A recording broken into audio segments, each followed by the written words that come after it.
వేరుశనగ పప్పులు పల్లీలనేవి అతి బలమైన ఆహారాలు. 100 గ్రాముల వేరుశనగ పప్పుల్లో మనకి 567 క్యాలరీల శక్తి లభిస్తుంది. ఇందులో 25 గ్రాముల ప్రోటీన్ ఉంటుంది.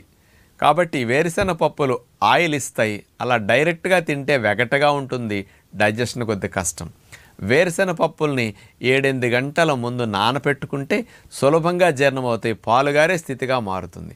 అందుకే నానబెట్టిన వేరుశనగ పప్పులు 2 గుప్పెళ్ళు అన్ని పెట్టుకుని 10 ఖర్జూర పళ్ళు నంచుకు తింటే మీరు దగ్గర 1/2 కేజీ మాంసం తింటే ఎంత బలం వస్తుందో ఇన్ని వేరుశనగ పప్పుల్లో అంత బలం వస్తుంది.